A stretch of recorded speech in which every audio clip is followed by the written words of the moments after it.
Christabel's Christmas Wish.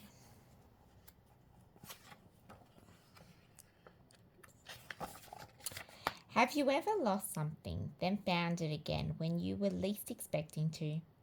Have you ever thought something was broken only to find that it worked later? You might think it was just luck, but you'd be wrong. It was a house fairy at work. There are house fairies in every home, though you will never see them. They are experts at hiding. Every day they flutter about the house, secretly finding and mending things, sweeping up biscuit crumbs and doing all the little jobs that busy humans forget to do. And their busiest time of the year, you've guessed it, Christmas. Fairies have to be at their most alert at Christmas time because that's when they're most likely to get caught, and everyone knows that fairies must be kept secret. Twins, Chloe and Oliver Tate, had a house fairy in their house, though they didn't know it for sure. They couldn't help noticing that odd things sometimes happened in their home. "Mum, did you find Teddy for me?" asked Chloe one day. "No," Mum replied. "I didn't know he was lost." "Then how did he get back on my pillow?" she wondered. It was a mystery. There were other things too, like the neat little stitches in Oliver's holey socks and what looked like tiny footprints on their dusty bookshelf. "I'm sure we've got a fairy in this house," Oliver told his parents as they examined a fresh trail of prints one morning. Mum and Dad laughed. "That would be lovely," Mum said, but Oliver and Chloe could tell that they didn't really believe them.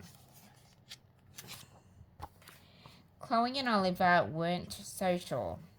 "Thank you," they always whispered when they went to bed at night, just in case a fairy was listening. A fairy was listening. A very tiny, hard-working house fairy called Christabel. Christabel had been in Chloe and Oliver's house ever since it was built. She had watched lots of children grow up there over the years, but the twins were her favourites. How lovely to be thanked, she would think when she heard their words each night. And they had something else in common. They all loved Christmas. It was Christmas in 2 weeks' time. If only she could share it with them. "I wish we could talk together and be friends. It does get so lonely in this big old house sometimes," she thought to herself sadly. Of course, Christabel knew that talking to the children was impossible. House fairies must never be seen by humans. But it didn't stop her from wishing. One night, just before Christmas, Christabel overheard the twins talking with their dad. "Dad, please can we get the decorations down from the attic tomorrow?" begged Oliver. Dad nodded. "And we can put up the Christmas tree too. It's nearly Christmas Eve." "Hooray!" cried the twins, hopping around in excitement. "That's our favourite job." Christabel couldn't help smiling. Sorting out the Christmas decorations was her favourite job too. "I'd better tie some new silver thread on the baubles tonight," she thought to herself. "I must clean the tinsel too. It looked rather dusty last year." And off she fluttered to the attic to search for the box of decorations.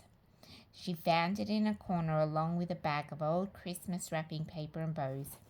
The box was filled with a tangle of twinkling tinsel and glittering decorations. "How I wish I was a Christmas fairy so I could share Christmas Day with Chloe and Oliver," Christabel sighed as she began to untangle the colourful mess. "It really is no fun on my own." One by one, Christabel lifted the delicate baubles out of the box and laid them on a cushion. First, she gave them a quick dusting by gently flapping her wings. Then she neatly knotted a new loop of silver thread on each one, before sprinkling it with fairy dust and replacing it in the box. Just a little extra magic sparkle to make the tree really special, she smiled to herself. Next, Christabel got to work on the tinsel. She hung it across the attic and danced all the way along each tinsel string, shaking off the dust. By the time she had finished, the hard-working house fairy was tired out and covered in dust from head to toe. "What Look at my wings and my dress, she sighed, trying to brush it off. It's a good job no one ever sees me. I always look so grubby.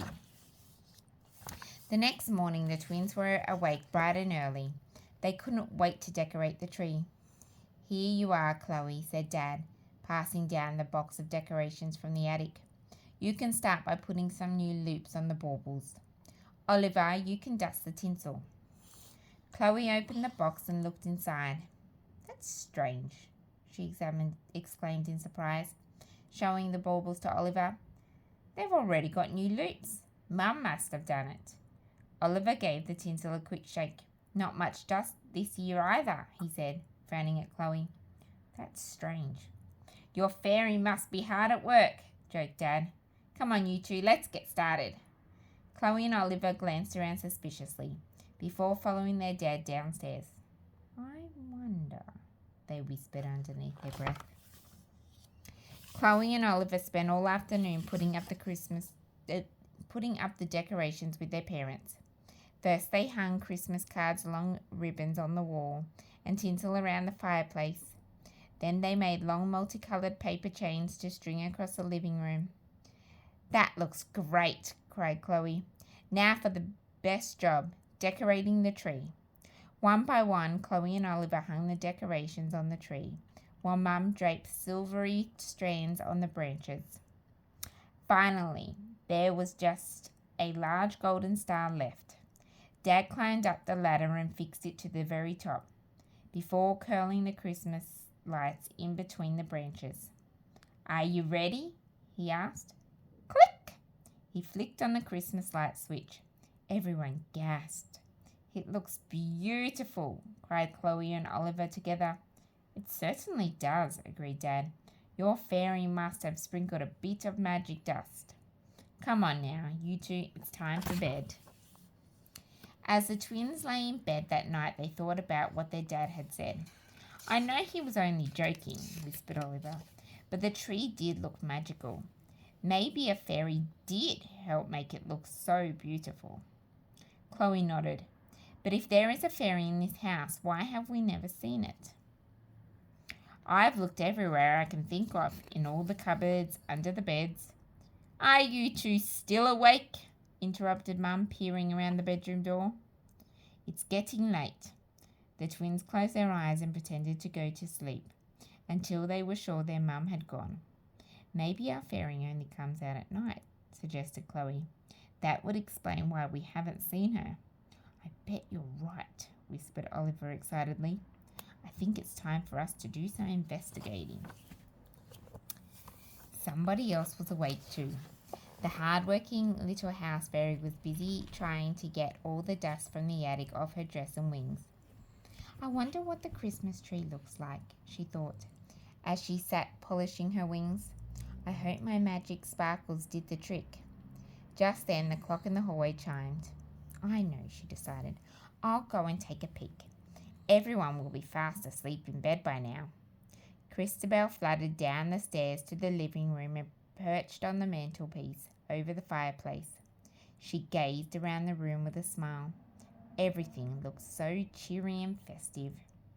If only I could see it all on Christmas Day, she sighed. So dull on my own.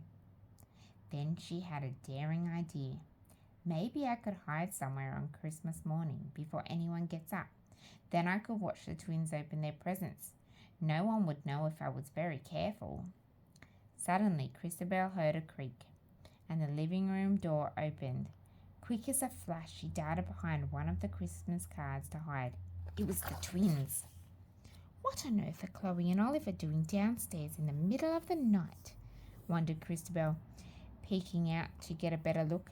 She was so busy watching the children, she didn't see the tall candlestick right beside her. Oops! Over it tumbled with a loud clatter. Who's there? Cried Chloe and Oliver.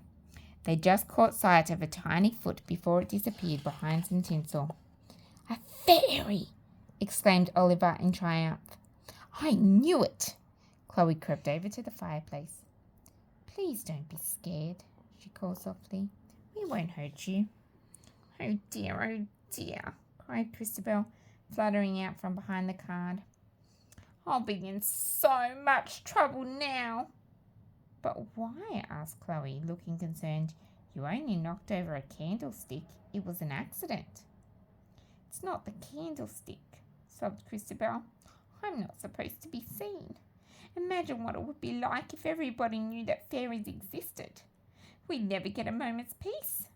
But sometimes I just get so lonely in this big old house on my own, especially at Christmas. Please don't worry, said Oliver sympathetically. Chloe and I won't tell anyone we saw you. We promise. We're very good at keeping secrets. Thank you, sniffed Christabel, wiping the tiny tears from her cheeks. You're both very kind. I suppose I'd better go now before anyone else comes in. It's been lovely talking to you. Wait, cried Chloe suddenly. I've got an idea. How would you like to join us on Christmas Day? I promise no one will see you. Would that make you happy? Oh, yes, exclaimed Christabel. But how? Yes, how? Repeated Oliver. Chloe grinned. Come with me and I'll show you both, she said mysteriously. All you need is a pretty new dress. I've got some Christmas ribbon in my room. It will be perfect for what I have in mind. On Christmas morning, Chloe and Oliver couldn't wait for everyone to gather around the Christmas tree after breakfast, and not just because they wanted to open their presents. Doesn't our tree look wonderful? The twins asked Mum and Dad, winking at each other. I don't think it's ever looked more beautiful, replied Mum. It looks magical this year, especially the Christmas fairy on the top. What a beautiful outfit she's wearing. But where did she come from? I don't remember seeing her in the decoration box. Neither do I, said Dad, puzzled. I thought I put a star on the top of the tree this year. Do you two know where she came from? The twins shrugged and smiled mischievously. Maybe she's one of those fairies you keep talking about, they giggled. Maybe she is, laughed Dad. Who knows? But Chloe and Oliver knew, and so do we.